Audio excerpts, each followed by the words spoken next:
Good afternoon, and thank you for joining us. My name is Neil Rosenberg. I'm the president of QTS, and today's webinar is a condensed recap of the keynotes from our QuikEnvision annual, 9th annual Customer Technology Conference, which we held on September 13th at the Microsoft New York office.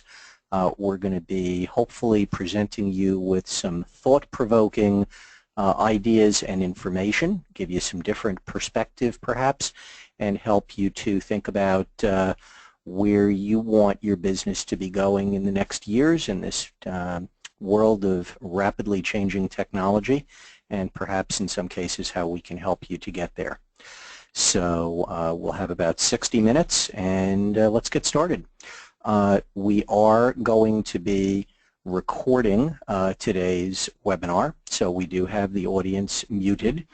If you are unable to hear the audio, you can hopefully at least see the screen and see the dial-in phone number and the access code and webinar ID to connect to get in. And if you are having trouble, you can instant message through the webinar application. So some quick background on who we are and what we do and why we're doing this. QTS is a gold level, locally managed Microsoft partner. We actually have 4 gold competencies. Data center, which is private cloud, systems management, virtualization. Cloud platform, which is Azure, so the integration of private and public clouds. Cloud productivity, which is Office 365. And mid-market solutions, which is the core of our client base. We have a number of other silver competencies and a number of complementary additional partnerships to round out our line card. We've been in business for over 24 years, 25 in April of next year. We were named the Partner of the Year for the entire New York Metro District. 2 out of the last 3 years, they've given it the award, in 3 of the last 7, I believe, as well as numerous other local, regional, national, and international awards from Microsoft. And we were just named New Jersey IAMCP Partner of the Year this year, as well as a USA finalist. But what I think differentiates us in our service delivery is our senior talent model, highly experienced engineers, and very strong process and methodologies around service delivery. So basically, we help customers to implement the technologies and solutions we're talking about today. So to kind of break into the first of our 4 pieces of content from the keynote, I want to talk a little bit to give perspective about Star Trek. The TV show was first aired on September 8th or 9th, 1966 on NBC at the time. And Star Trek was a very innovative and transformative show in a time of severe strife in our country. If you go back 50 years, you would recall the Vietnam War was in full effect. You had a lot of race relations issues, culture issues in terms of, revolutionary trends and counterculture. There was a lot going on. Bob Dylan, the Beatles were driving change in popular culture and so on. So there was a lot of conflict between generations, between races, between countries in the middle of the Cold War. And now here is this science fiction show in the 20th century portraying a hopeful future in the 23rd century where there was no war or famine or crime on Earth, and where the human race had set its focus on exploring space. So it was a very hopeful vision, and one that resonated with a lot of people regardless of their background. And it introduced a lot of amazing technologies, which we're going to talk about, that were really just imagination at that point, and there was no tie to reality. So these were things that in the 1960s were viewed as the technologies of 3 centuries from now, not 50 years from now, 3 centuries from now. Obviously, it's been a very successful franchise in terms of cultural influence and commercially.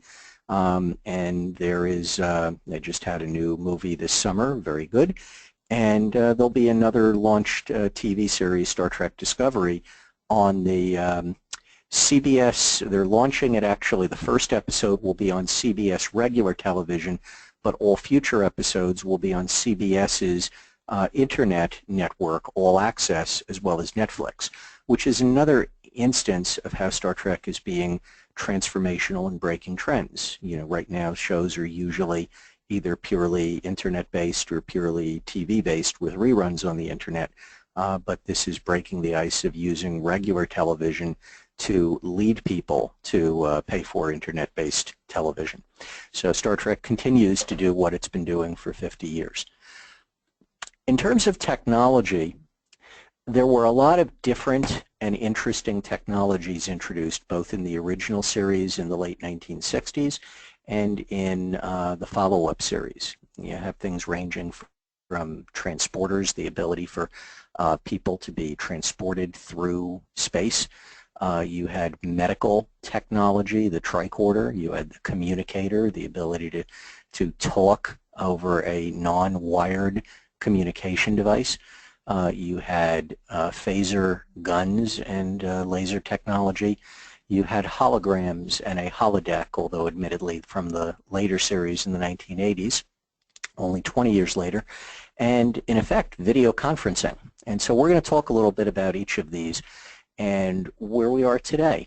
So if you think about 1966, you had the idea of a wireless device through which you could talk to other people over vast distances.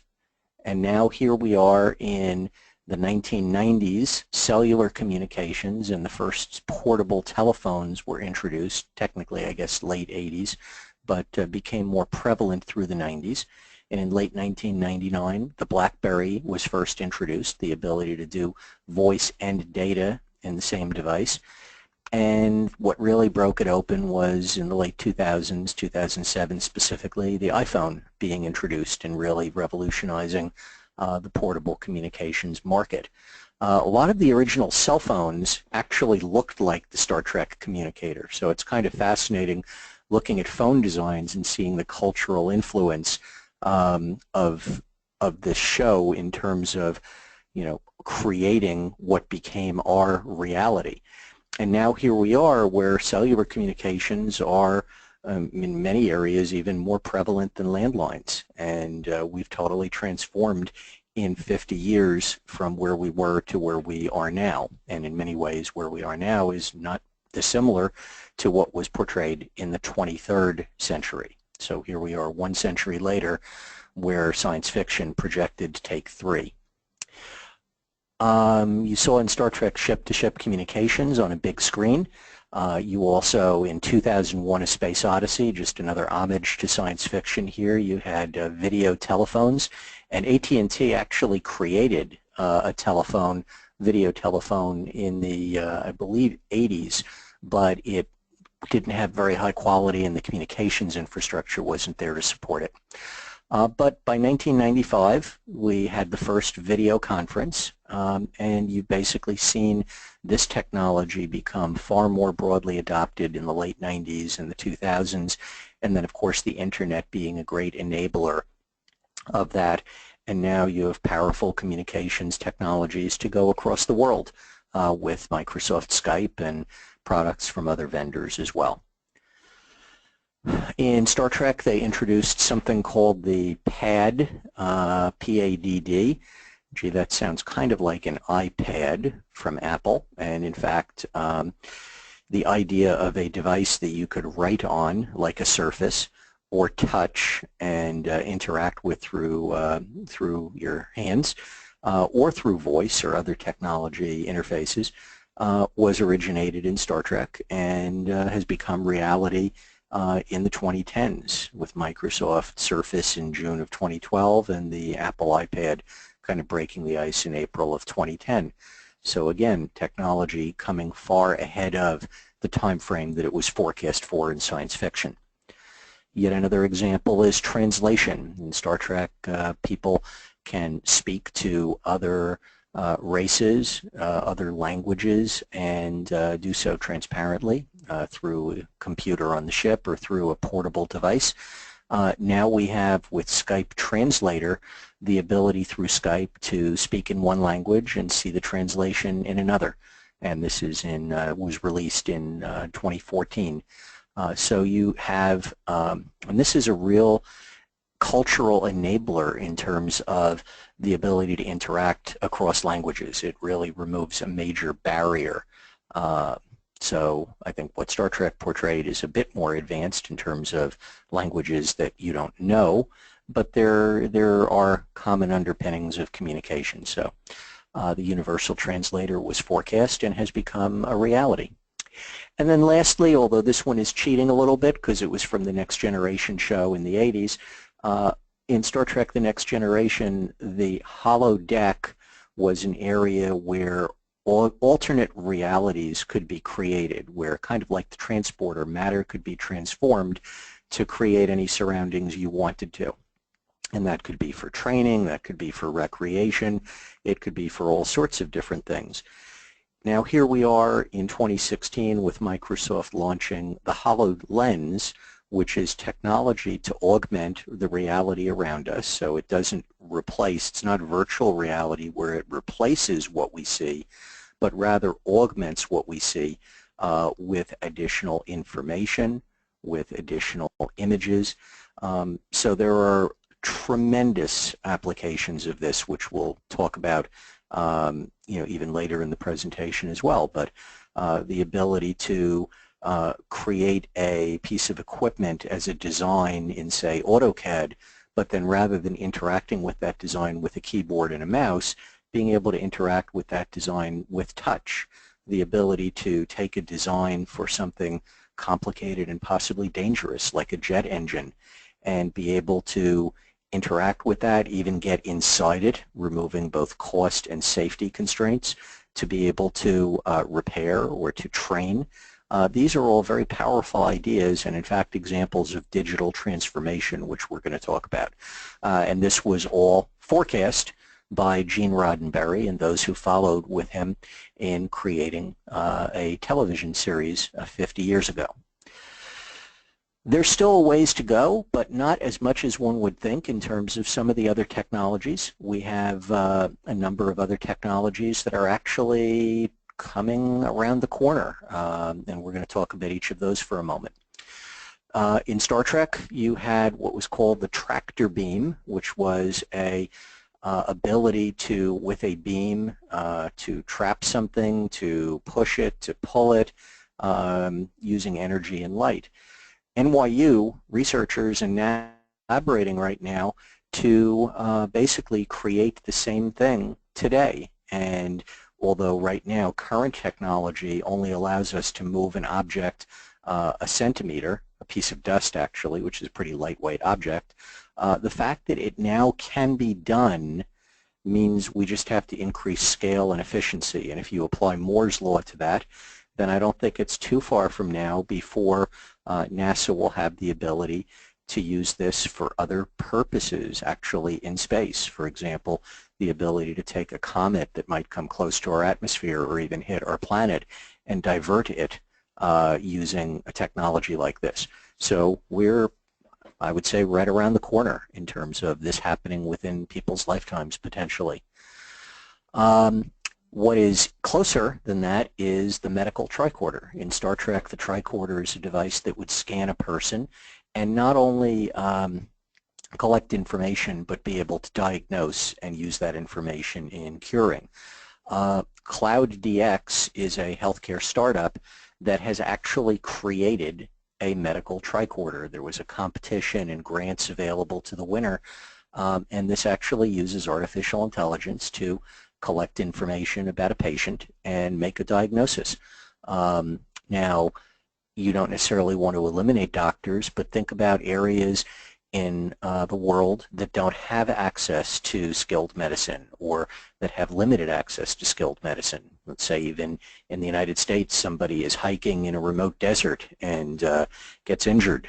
You know, the ability to have medical diagnosis on the spot to help someone is potentially life-saving. And this is extremely powerful technology that is actually here now, today, in the 21st, not the 23rd century. Phasers, hopefully on stun, is another area where Lockheed Martin has actually developed weapons systems that used to be the size of a building, but now that can actually be mounted onto a truck or a ship or a plane. So we haven't really hit Moore's Law yet in terms of the miniaturization reaching a commercial scale, but within the next number of years, you'll see this technology available, and hopefully more for defense than for aggressive purposes. But the idea of being able to use laser technology as a weapon is here today. It's not science fiction, it's science present. The future is here now, it has arrived. Sadly, though, Scotty cannot beam us up. We do not have transporter technology yet to be able to travel across the world or across worlds, but one would expect with the pace of technology change in other areas that this is something that we may see at some point in the future. And so I raise all this to not only pay homage to the TV series, but to drive some introspective and creative thought. So shifting to the sort of second part of our presentation and talking about how technology affects us and what we can and should be doing differently as a result of technology change, I'd like to talk a bit about the pace of technology change that we're experiencing. And the next slide breaks out a number of different technology innovations. And what I think you'll also see if you look at sort of the pattern of this is that there was a sharp wave of innovation in the late 90s and early 2000s, and then another wave of innovation in the later 2000s to early current decade. And now I believe that we are starting to hit another wave of innovation now. So this runs in maybe 3 to 5 year pockets, and I think we're going to continue to see that, perhaps even with the cycle further compressed. So we have these pockets of technology change that are revolutionary, they're innovative, they're transformative. And yet as we think about this, sometimes we lose perspective on just how quickly things are changing. I was just presenting earlier today talking about Windows 7, and a lot of people were surprised when they were guessing about the age of Windows 7 and the age of some other technologies as to how old certain things were that we may assume are newer, but also how new certain things are, like tablet computing, that are still relatively young in their in their life cycle, but that we would almost take for granted as having been with us longer. So our universe, not the Star Trek universe, but the universe that we live in right now, is changing very quickly. It's being driven by innovation and by the economy. It's also being driven by changes in the way we think and deploy technology at cloud speed rather than in traditional cycles. The business trends that we've been experiencing are continuing, if not accelerating. This is important to think about, so I want to pause here and talk about each of these bullets. Number one, it's an increasingly global economy. We see that in our business. QTS is providing services at a national level now, whereas what we used to do was more localized. But the advent of broad communication technologies allows us to do work on a broader impact across broader geographies, but it also introduces more competition to us from other geographies than we're used to. We have to adapt or, be left behind. Similarly, you have disruptive business models that are facing businesses of all types and sizes. Companies like Uber are coming out of nowhere and changing things that we took for granted. Conversely, you have companies like General Electric that are digitally transforming their business model to change from a, I don't want to say stodgy old company, but you would think of someone like a GE as very established and doing business a certain way. But companies like that are reinventing themselves. So this is driving digital transformation, which I would define as taking the way you do business and not making technology not a supporter of the way you do business, making technology the way you do business. That's an important differentiator. It's not just about the productivity of your employees, it's about the customer's experience in interacting with you and how it is affected by or shaped by technology. Mobility is another big factor. We're in an increasingly mobile world, and with mobility comes decentralization, which creates risk of security impact. Your network attack surface is bigger and broader as you have more computing devices spread across more locations, creates security challenges, creates management challenges. So it's a two-edged sword, and managing mobility and delivering it in a secure fashion is a big challenge that Microsoft and QTS are helping a lot of customers with addressing. Similarly, customer self-service and creating a digital experience for your customers is something that businesses are increasingly focusing on. So all these trends continue, if not accelerate. And as this is happening, organizations are struggling with maintaining security. This is one of the top CIO imperatives in terms of budget and effort and focus with delivering business continuity or disaster recovery in a cost-effective manner rather than in a complex or cumbersome manner. With the cost and complexity of maintaining existing infrastructure with limited IT resources, and the need for agility and faster time to value or to market. And this is creating a tension where IT organizations that are dealing with these challenges flexibly and quickly are often maintaining control of their budget and their charter, whereas IT organizations that aren't dealing with these challenges are often losing some of that control to other business units, to shadow IT, etc. And so this is a struggle that almost all organizations are facing to some degree. There's a range of new technologies that create new opportunities, but new challenges as well. You have some of the more established areas that we've been talking about over the last few years, like cloud computing, big data and BI, social media. I say CRM really because CRM has really over the last few years established a traction that it had not previously, even though the technology has been around for a long time. Mobility and self-service we talked about, but then we have new areas of technology that many of you have yet to begin to focus on. Things like the HoloLens and augmented reality or 3D printing, artificial intelligence, voice interface and speech recognition, new ways of interacting with what I would call computing devices rather than personal computers, wearable technology, changing the nature of the devices themselves, etc. So these are all things that are now coming onto our radar as IT leaders that we can either lead, embrace, or be left behind around. And that creates a lot of tension. So it also creates a lot of conflict. You know, putting things in the cloud, empowering mobility and self-service increases security risks. It can drive up costs and expose your data to risk. The amount of data growth is similar to Moore's law, growing at an exponential pace, and people don't have time to manage the data growth. So this is a big challenge in terms of how much data do I have, how do I manage it, how do I protect it, how do I secure it.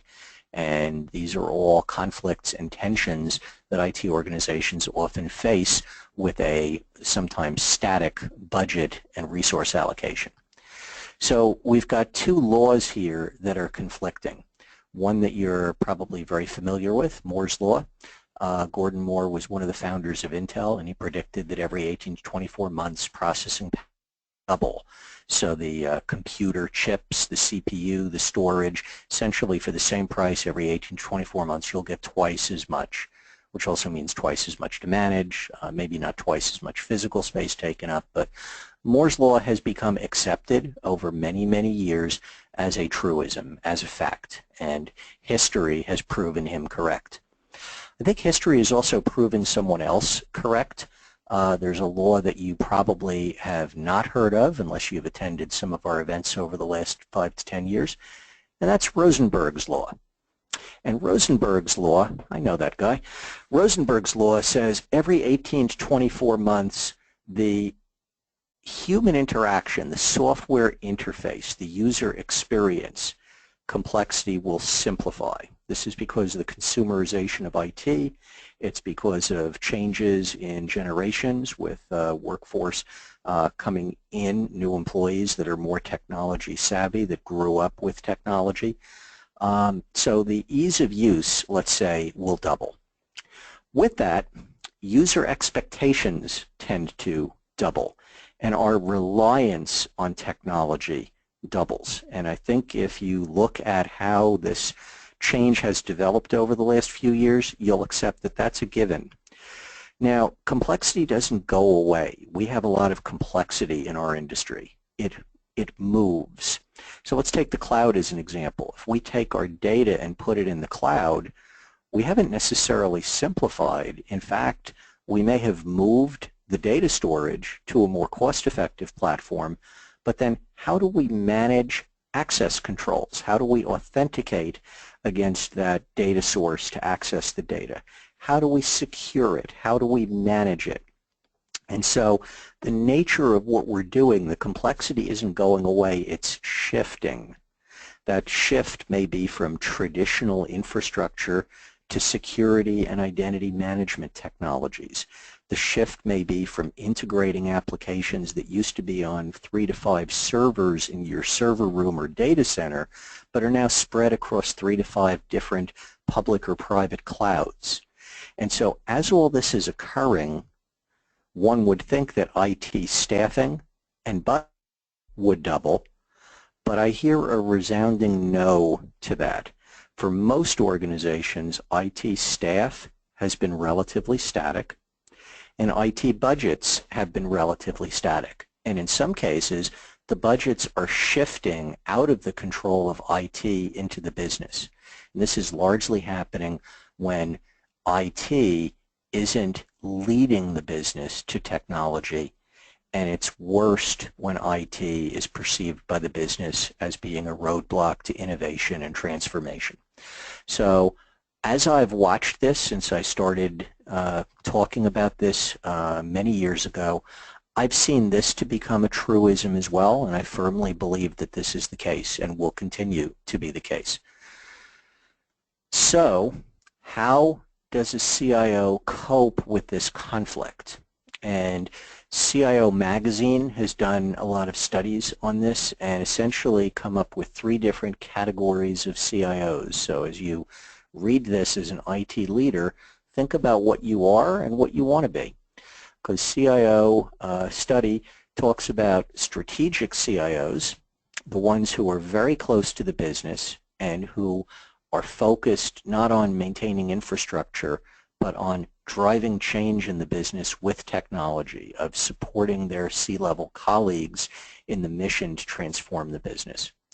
Transformational, the distinction between strategic and transformational is transformational is really focusing on particular systems, like we're implementing an ERP system and how do we drive change in the business with that ERP system, whereas a strategic CIO leaves that to others and is focused on what should the systems of the future be and what are the creative things to do with technology that in that absence are often coming from the business itself. And then at the bottom of the chain, in terms of typically, influence and even compensation, are functional IT leaders that are focused more on operations. And so again, where are you and what do you want to be? The tools are there for you to do any of these depending on your circumstances, the level of support you have, but also your attitude and your worldview, let's say. From a CIO IT leadership perspective, the top areas of strategic focus right now tend to be security, digital revenue, so that ties back to transformation, agility, how do we create the ability to be faster and more responsive at lower cost, and the customer experience, how does technology not support but shape the customer experience. And the top 3 areas for investment are cloud computing, because cloud computing supports that agility message and drives down costs to be able to be redeployed in other areas, including security. How do we secure the data? And that would include business continuity. And then big data and business analytics. How do we use information we have or have access to make better business decisions? Today, who controls the budget? Well, it depends. Where IT is leading the business, CIOs in the IT department tend to have greater control and influence and usually report to the CEO at the table for the decisions, whereas where IT is more of a cost center, IT is losing control of budget and direction to shadow IT and losing influence. Infrastructure is needed. It's what we focus on as IT professionals, but today, in many cases, it's become a given. And I'm not minimizing the importance of a well-designed network. I'm not in any way minimizing the importance of good, reliable infrastructure. And you certainly need reliable communication paths as you take advantage of the internet and put things in the cloud and so on. But that skill set has become more commoditized. And so that's an assumption that you're going to have reliable infrastructure and communications, etc. The focus is how do we take dollars and spend not to build plumbing, but to create things that are actually functional and creating competitive advantage. And that's where the cloud is taking off, not just because it's a cost reduction, but because it accelerates time to value. It makes organizations more efficient. And so infrastructure is less of a focus today because of the cloud, other than the initiatives of getting into the cloud to be able to free up those costs and to place them elsewhere. So let's pause for a moment and shift topics. As part of QuikEnvision, Gene Buckley, partner manager for East Region, or general manager I should say, gave a presentation on digital transformation. I'm going to be doing that on his behalf today, but with his content. And in this section, we'll talk about what is Microsoft's view and strategy around helping businesses and organizations to take advantage of technology and transform the business that they do. So in today's world, technology has become omnipresent. Our society has technology woven into its very fabric. A number of trends have driven this over the last 5 to 10 years: consumerization of IT, Moore's Law, mobility and communications devices. It's been an ongoing change that has been fueled by changes in the workforce, as I spoke about before. So this is something that has become a given, and as part of this, we're seeing that technology also has become an equalizer and has created new scenarios for people that maybe even were in parts of the world that didn't have the same access or the same support infrastructures, can do different and creative things. And it's amazing, the ability to bring high-level medicine to parts of the world that don't have the same doctors as other parts of the world. Things like that are amazingly powerful, but are becoming more and more commonplace.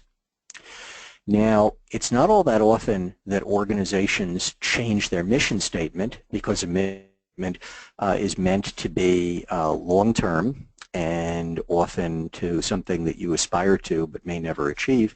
Microsoft actually achieved its mission and had to come up with a new mission statement. In the 80s, when Microsoft was formed, the mission statement, the bold vision, the big, hairy, audacious goal, as Jim Collins would say, that Bill Gates had was to put a computer on every desktop and in every home.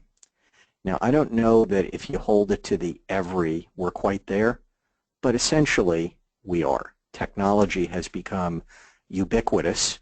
I love when I can use words like that in a presentation. Technology has become ubiquitous, and Microsoft really did achieve what it set out to do in transforming the world, as we just talked about in the other slide. So, having achieved its big, hairy, audacious goal, Microsoft needed a new one. And this one is a little less defined in terms of achievement, so they should have this one for a while. And that is to empower every person in every organization, so similar to every home, every desktop on the planet, to achieve more. And there's always room for more achievement. So I think this one will stick. But think about the mission statement about helping every person in every organization to achieve more, because this then goes into Microsoft's 3 bold ambitions around how Microsoft has organized the company. And these 3 ambitions essentially are built into the org chart because these are the 3 major divisions that product groups fall under. So the first one is to create more personal computing, or I should say the emphasis on more personal computing. And essentially this is Windows and the computing devices products. It's about how, it's not about devices, it's not about interfaces, it's about how do we make computing more personal for the individuals using the computing platform. And so things like speech recognition, like augmented reality, like artificial intelligence in terms of how systems interact with us, these are all major transformational changes that we will see in the upcoming years, not decades, not centuries, years. So Microsoft has organized their products around this as one of their big bets, their big bold ambitions. Another one is to reinvent productivity and business processes. This is essentially where Office 365 and the related products and technologies, including the Dynamics products, reside. It's about the software stack of how people use this technology in business to achieve better outcomes. And then lastly, to build the intelligent cloud platform. That could be a private cloud, that could be a public cloud, but note that it's an intelligent cloud platform to support those other ambitions and drive down cost and increase capabilities. And so that's Azure, that's Windows Server and Hyper-V, that's Azure Stack, that's Active Directory, that's System Center and the Operations Management Suite. That's all the plumbing, but it's about how we use the plumbing in an intelligent cloud that's more self-managing, that's more agile than traditional infrastructure has been. And so as we look at these 3 tenets around Microsoft's mission, the question then becomes, how do we leverage these technologies, these areas of focus, these capabilities to create the opportunity for organizations to digitally transform, to change the core of the organization based on technology to realize their new future? And that's what I would suggest that you think about and that we talk about. And so how is your business being digitally transformed? Where are you on that curve, on that journey? And how is your business model being transformed? How are you changing the way you are staffed, the way you're structured, the skill sets that you have in your IT department and in your business, how you interact with customers and partners, etc. And so Microsoft would break out these elements of digital transformation into 4 silos. How do you engage with your customers? How do you transform your products, the products themselves? How do you optimize your internal operations, but that can also be the supply chain as well? And how do you empower your employees, which is the thing we probably think of the most traditionally from a technology perspective.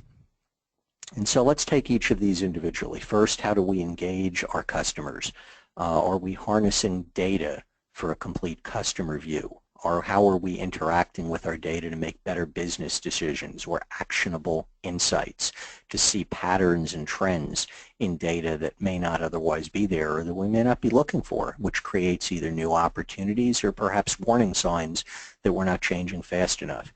And for our customers, how do we do that to create personalized, differentiated experiences? And so a case study example of Ergo talks about how a organization is using Skype for Business and other technologies to reduce travel costs, to reduce training burdens and increase productivity by re-envisioning the nature of how people interact with each other and use technology. So this is a great example of being able to engage in a more efficient way with customers and create a better customer experience by leveraging technology creatively with video calling and interaction.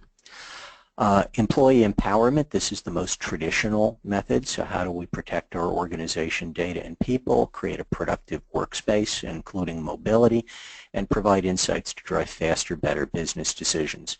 Kraft Heinz is a great example of that in terms of Office 365 and the ability to embrace new technology for people to be able to work more remotely, but still in a secure fashion with mobility. Driving down costs, but improving productivity, the actionable insights pieces, etc. And organizations can move to these solutions, especially with help from the right partner like QTS, quickly and effectively and efficiently with minimal disruption if things are well managed. Optimizing operations. How do we increase responsiveness based on the data and systems that we have? How do we improve service levels and anticipate the future with intelligent processes? So this is a bit more internal, but again, it can tie to supply chain. And an example here is Ecolab, that Microsoft products were used in this case to create data collection using IoT approaches, Internet of Things, so that Windows devices became data collection points, and that data can be funneled up into Azure for analytics and reporting and better business decisions using Power BI, and that Office 365 provides the platform for people to interact with that data for not only collecting the data into the cloud, but analyzing and sharing information and driving decisions based on that data. So in this particular case, 36,000 water systems in more than 100 countries, going back to my point about it being a global economy, and that systems need to anticipate that and even create opportunity based on that. So the cloud in this case was an enabler, not just to drive down cost, but to do things in a completely different way than had been done before. And lastly, transform your products to be able to change from reactive to proactive, hindsight to foresight, to maybe take new business models, new ways of doing things, and potentially capture new revenue opportunities. This is the heart of digital transformation. And the example here is Rolls-Royce, although there are a number of other examples of using, in this case, HoloLens technology to be able to create new models, to be able to empower people to drive down costs of maintenance and repairs. Using the example Rolls-Royce, aside from making really wonderful cars, they're also one of the world's leading producers of airplane engines. And there are a couple of these types of companies that are doing this now that have taken technologies like HoloLens and Azure to be able to change the design process, but also change the process on which people are trained to do maintenance. The cost of a flight not occurring due to a parts breakdown can easily be $1 million in terms of the disruption in an airport and people and everything else. So when you look at that, the ability to predict problems, to take data, put it into the cloud, analyze it with the Azure IoT suite and Cortana Analytics, and actually catch a maintenance activity before a problem causes an outage is amazingly efficient and powerful, and this is part of what Microsoft is empowering organizations to do. Being able to do train employees on repair of complex or even dangerous equipment using holographic technology is a game changer. And again, this is where Microsoft is going and helping businesses and organizations to go. So we take these four areas and we look at, what could you do in this space using Microsoft and other technologies, and potentially how can partners like QTS help you to do this. And just some thoughts, and this is an opportunity. It's now September of 2016. This is the time where a lot of us think about budgets and strategy and maybe 1 year, 2 year, 3 year plans. How can we change the direction of where we're going to be more strategic, to be more proactive, to transform our business? Now, at the core of that, we have three fundamental things we have to look for. Number one, flexibility. So how do we choose partners that empower the ability to make changes quickly and support change in the business climate? Number two, trust. That's not just security, but it's trust in terms of being able to have a partner that you rely on, and also a partner that will go to bat for you, as Microsoft has done in terms of legal actions that it's taken to protect data of its customers in its cloud. And integrated, the ability to tie applications together to create more efficiency from the pieces that you have today. So these are all areas of strength for Microsoft, and these are areas that have been leveraged by a wide range of enterprise customers and small business customers and everyone in between to be able to create new and creative solutions with technology. So let's kind of try to bring this home as I am running out of time and winding down. We talked about the pace of technology change, and we talked a little bit how science fiction has become science fact, and we've talked about Microsoft's strategy around digital transformation. I'm going to suggest 10 steps that you can take. They're not necessarily sequential, so you may order them in whatever way you see fit, but I think it's logical to approach it this way in terms of what can you do taking this information to create a future of now, to have a better plan for where you want to go leveraging technology to help your organization. So we will skip the David Letterman drum roll, and we'll start with number 1 rather than number 10, and that would be embrace the cloud for agility. Note that I'm not saying for cost savings, I'm saying for agility, because the cloud is pre-built infrastructure. Whether it's IaaS, PaaS, SaaS, or any of the different cloud technologies, you have pre-built infrastructure that you can turn on and either configure minimally or configure significantly to be able to meet your business needs. And in the Microsoft world, I'll call out 3 specific areas. Number 1, we're seeing huge traction around Office 365. Organizations don't want to manage email anymore, and email for most organizations is a commodity. So taking that, putting it off network, getting the data off of your storage platforms, being able to redeploy IT staff effort to other things, for many organizations is a no-brainer, or at least a clear winner as an activity, and the momentum is there behind this. Number 2, Azure. Taking advantage of the pre-built virtualization and storage capabilities of the Azure cloud to be able to do things faster and reduce cost, which means being able to redeploy budget into things that are strategic rather than into tactical operational areas. And then number 3, security includes uptime and data protection and recovery. Azure Site Recovery is an amazing technology for disaster recovery. We have a separate webinar recorded on making disaster recovery easier, as well as separate webinars on getting the most out of Office 365 and on what is Azure and why should I care. So visit our YouTube channel, QTS's YouTube channel, for more information on each of these topics. But Azure Site Recovery really makes disaster recovery far more cost-effective and achievable for businesses of all sizes. And I think that's a game changer just in terms of being able to protect the infrastructure you have, and maybe as an action step in the path of moving it to the cloud. The cloud has a number of economies, shifting to an OpEx model, takes advantage of the shared hardware platform, reduces overhead costs, a lot of DR and HA is built in. You don't have to pre-buy capacity that doesn't get used, and it has potentially limitless scalability. But the real benefits are speed, agility, nimbleness, and also don't lose sight of the elimination of future upgrade cycles. Once you put something in the cloud, it's there. And so the budget that would be needed to allocate in 3 years for the next Exchange upgrade, you don't have to do that anymore. That budget can now be used for other business-changing transformational activities.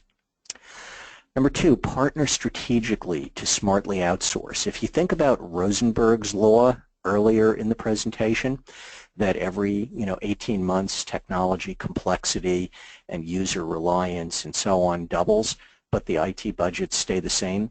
Well, how do you deal with that? Part of how you deal with that is by moving things to the cloud where you can potentially reduce cost and create greater agility, but part of it is also looking at what are the activities that your staff is performing and what's the most effective use of your human resources and what can be smartly outsourced. And that could be things like managed services like QTS's Cloud9 or Quick Backup or Quick Manage solutions, or it could be taking advantage of practical product expertise, technology, repetitive technology, deployment expertise from a design or a pilot POC or a full deployment perspective. And those are things that require budget, but that budget can often be freed up as a result of moving to the cloud, and then that investment doubles itself by reducing that effort over the long term. So what we're seeing is organizations are shifting their focus from internal staff maintaining everything to often internal staff being overwhelmed and having to make difficult decisions about where does our time go, to activities being outsourced at a greater degree of cost effectiveness to partners that have greater scale and repetition, so that internal staff, which is a precious commodity, can be redeployed to activities that are of the highest value, the things that are transformational and that tie directly to the business message and the business value proposition internally and to your customers. So partnering strategically, smartly, can be tremendously empowering in terms of achieving the long-term IT strategy. As part of that, as we talked about on the CIO study, strategic CIOs are heavily engaged with the business. They're not in meetings talking about server infrastructure and communications platforms. They're in meetings talking about how is the business reacting competitively, what are new business opportunities, how do we digitally transform the business, and as this is all occurring, the value is high, but a lot of those things are being taken for granted, and so the cloud creates the platform that frees up resources for greater business engagement. And if you don't do it proactively, it will be done to you reactively, because businesses have to compete. Those who stand still become of less relevance over time. As part of that, look at your staff. The same skill sets that you've had for the last 10 years may not be the right or pertinent skill sets for the next 10 years. So do you have the right people in the right roles, not for where you are today, but for where you're going? As Wayne Gretzky used to say, skate to where the puck is going, not to where the puck is, to use the hockey analogy. And so developing your staff skills around business interaction, consulting, or even recruiting from within the business into IT roles becomes critical as we look at IT being the enabler of business transformation and disruption. And the IT talent shortage will continue, especially in high demand areas. It's just changing. People don't necessarily need black belt exchange administrator expertise. So those exchange administrators either need to move and work for data centers or partners like Microsoft, or they need to change their skill set to things like SharePoint that may have different value propositions for the business in the future. So what is your plan for developing and retaining the right people for where the puck is going? Encourage experimentation. Gartner talks about bimodal IT and says that by next year 75% of businesses are bimodal. I don't necessarily agree with that. I think that may be for larger organizations or perhaps not, but in any event, Gartner breaks out bimodal IT and talks about mode 1, which is the traditional keep the lights on, risk-averse approach to managing and delivering technology. And mode 2 is kind of what shadow IT does. It's exploratory, it's agile, it tests things out, it experiments, it's not afraid to fail. And so that doesn't mean get rid of mode 1. It means that you have to operate in both modes. You have to keep the lights on in a structured, well-organized fashion, but you also have to be experimental and bring new technologies in place that create opportunity. And it may be different teams within the organization, or it may encourage people to behave differently depending on the circumstances, the risk or the reward. As part of that experimentation, embrace new technologies. Technologies like IoT, HoloLens, wearables, artificial intelligence, all these things are potentially transformative, are potentially digitally transformative. And remember, that also ties to the nature of your workforce, because millennials approach the way they use technology differently. They think differently. They're motivated differently. And you have to provide a tool set to them that they can embrace and use that's different from other elements of your workforce. I hate to generalize and label, because that's only a generalization. It's not always accurate, but you do have to look at trends and understand bigger picture. And this is where these types of technologies can be applied in very different ways, and sometimes they need to be applied by people that aren't afraid to break the rules or even know what the rules are. So embrace new technologies is something that needs to become part of a progressive organization's culture. Re-envision the customer experience and digitally transform. So this ties back to Gene's presentation, that forward-thinking businesses are changing the very way they interact with customers. Gartner, I believe it is, talks about porous boundaries, P-O-R-O-U-S, boundaries that are at the edge of an organization, because the boundary between an organization, its supply chain, an organization and its customers is less rigid than it used to be. And this is all changing very quickly, often based on organizations that see the opportunity for that change and disrupt. So we don't want your business to be the next Kodak that relied on business models that are no longer relevant, but rather, how do you take IT and make it become the business rather than just supporting the business? How do we take technology and change the very way we interact with our customers? Think of technology, for example, in the retail space, not just being technology that supports people handling sales transactions, but think of technology as the thing that shapes the customer experience from the moment they enter the retail store, okay? And not just online, but how does potentially things like augmented reality change the customer experience? How does it give you competitive advantage to serve customers more cost effectively with a better experience to create loyalty? That's what digital transformation is about. Now, we talked about data and business intelligence.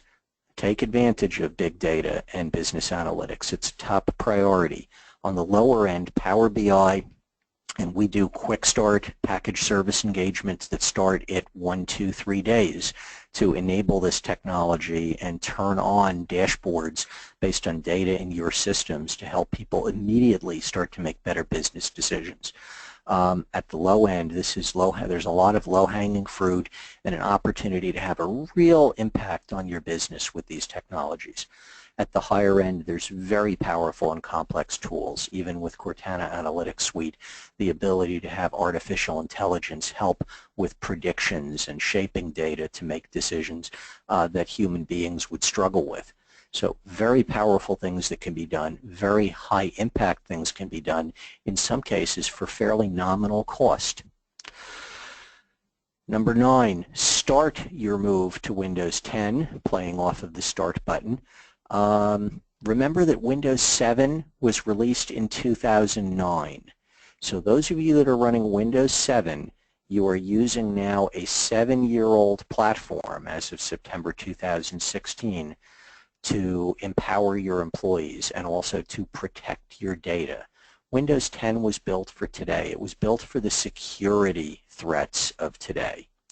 And the as-a-service model means that once Windows 10 is deployed, a couple of things. Number 1, new patches and capabilities can just come down automatically. Number 2, get the deployment right, because this is potentially the last broad, disruptive Windows deployment you may ever have to do in your organization, because future versions of Windows will just be updates coming down from the cloud, potentially controlled by System Center or other tools by you. But essentially, this is the opportunity to image systems the right way to drive down long-term costs. There's so much you can do here supporting mobility in different device types and even different types of computing devices that we're not even thinking of today. We have a client, about a 1,700 employee business worldwide, 50 offices. We help them, actually this is Windows 7 rather than 10, but we help them move to new Windows in a matter of months. It took more time to do the design and the image build than it did to actually roll out globally. And we were able to drive the rollout globally without any office visitations because of the way we designed the image. They can re-image a machine with applications, with patches, with data and personality in 15 minutes. If the help desk gets a call that there's a problem, they think it's going to take more than 10-15 minutes to resolve, they just re-image the machine. This is the power of the modern platform when it is delivered the right way.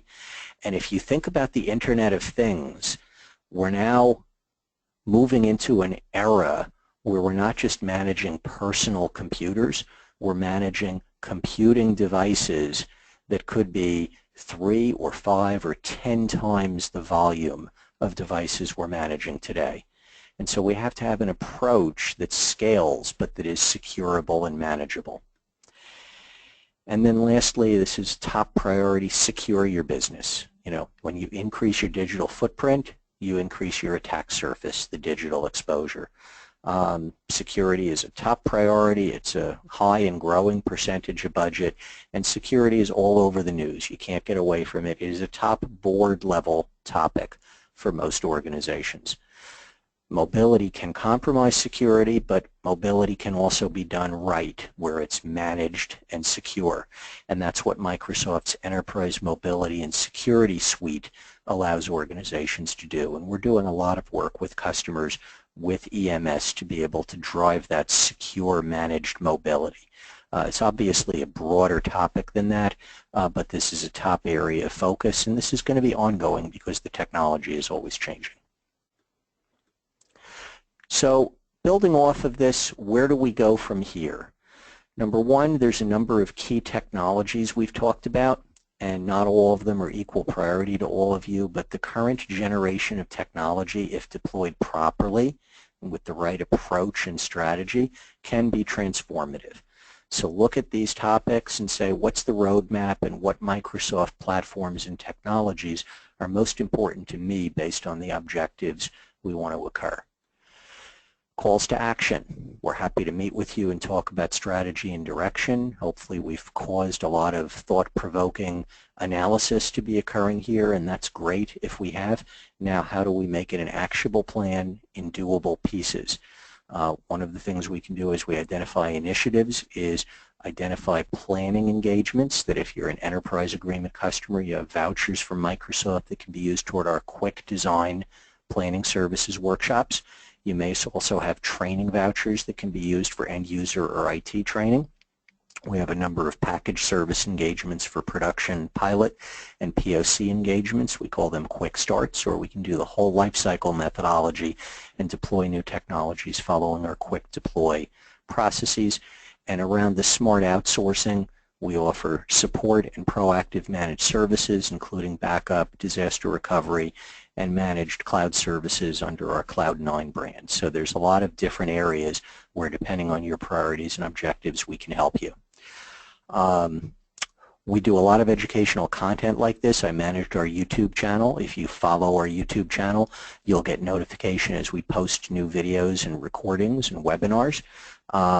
We do webinars regularly on Wednesdays, and you'll find out about our seminars, webinars, and other events, including QuikEnvision, by following us on LinkedIn and Twitter. So stay in touch with us, stay tuned, and hopefully as part of our investment in our customers, you'll be able to take advantage of knowledge and thoughts and best practices in helping your business. If you're interested in our assistance, give us a call, send us an email. I'm happy to talk to you personally and explore how we may be able to help you to transform your business and help you to, as we like to say, turn IT into your advantage. So thank you for your time. I think we're just slightly over, so we will stop the recording, and if anybody still has any questions, we'll unmute in a moment. But thank you again for your time and attention, and have a great day.